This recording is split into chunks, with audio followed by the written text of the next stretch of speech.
Ketika pulang dari bekerja di kapal pesiar, Eka Darmawan tidak tertarik untuk mengelola bisnis pariwisata seperti travel atau restoran. Tetapi, dia malah melirik sampah plastik sebagai sebuah bisnis yang menjanjikan. Di kapal pesiar tempat saya kerja, saya terheran-heran melihat pengolahan sampah plastik, kata Eka. Di kapal pesiar itu, semua sampah plastik dikelola dengan baik hingga menjadi cacahan plastik kecil dan bersih untuk kemudian dijual kembali. Sungguh tidak terpikirkan sebelumnya. Eka Darmawan bertekad untuk belajar dari pengolahan sampah di kapal pesiar. Untuk kemudian hasil pelajaran itu akan diterapkan di daerah asalnya di Buleleng, Bali, Indonesia.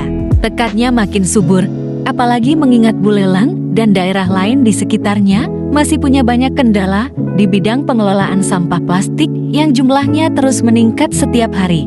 Apalagi, kebiasaan buruk masyarakat belum sepenuhnya hilang, yakni kebiasaan masyarakat yang sembarangan membuang sampah. Pulang dari bekerja di kapal pesiar, ia bertekad untuk tinggal di kampung halaman dan tak balik lagi ke kapal pesiar. Ia membangun tempat pengelolaan sampah plastik dengan nama Rumah Plastik di Desa Petandakan, pinggiran timur kota Singaraja. Usaha yang dibangunnya tentu saja punya tujuan mulia, yakni membantu mengurangi volume sampah plastik yang beredar di masyarakat. Tujuan lain yang tak kalah penting adalah membangun bisnis jangka panjang sekaligus ingin membuktikan bahwa pengelolaan sampah plastik adalah bisnis yang menjanjikan.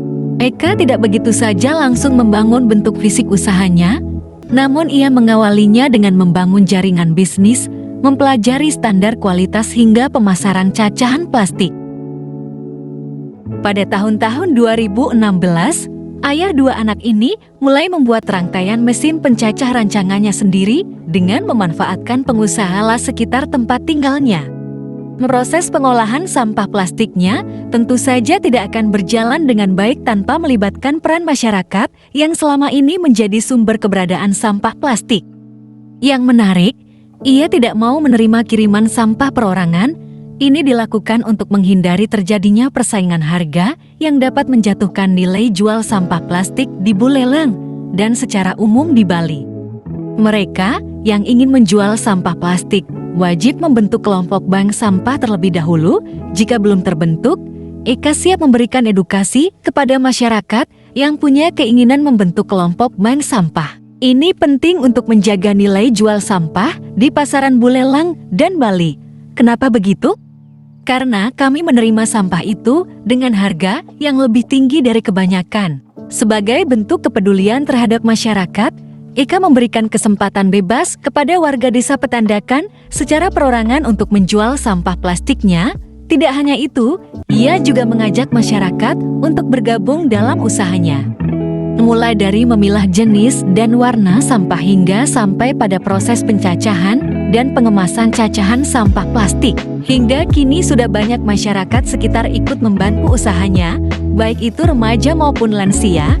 Ia selalu membuka pintu lebar-lebar jika ada warga yang ingin bekerja membantu memilah sampah plastik. Memang kendala modal menjadi hal klasik untuk mengelola sebuah bisnis.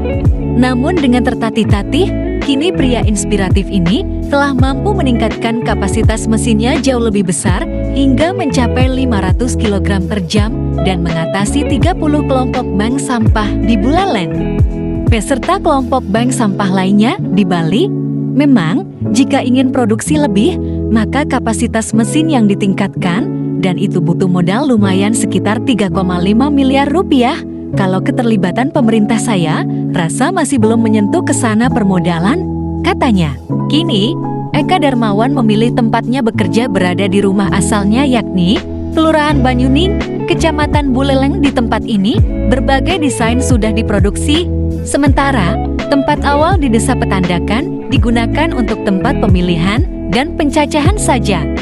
Cita-cita saya adalah ingin membangun sebuah lokasi yang di dalamnya berisi tempat edukasi dan sekaligus produksi pengolahan sampah plastik.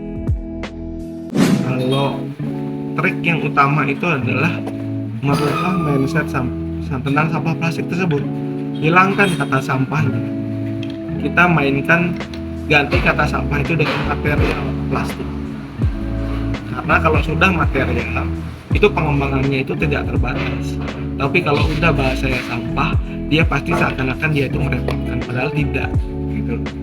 Yang kedua, ayo kita coba berpikir secara lebih logis. Contoh seperti ini.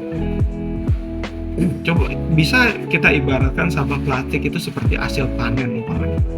Sampah plastik itu bisa didapat di mana saja, tidak perlu pengairan seperti di kebun, tidak peduli soal cuaca. Setelah itu jumlahnya juga banyak, harganya murah. Kenapa kita tidak membuat sebuah opportunity dari sebuah sumber daya yang ada yang sebagus itu? Inti dari sampah plastik itu cuma kembalikan dia ke material awalnya, lebur, cetak, itu aja.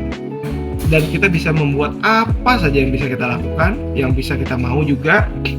Ditambah di saat itu rusak, itu bisa didaur ulang kembali kan. Jadi itu seperti putarannya itu tidak habis-habis dia.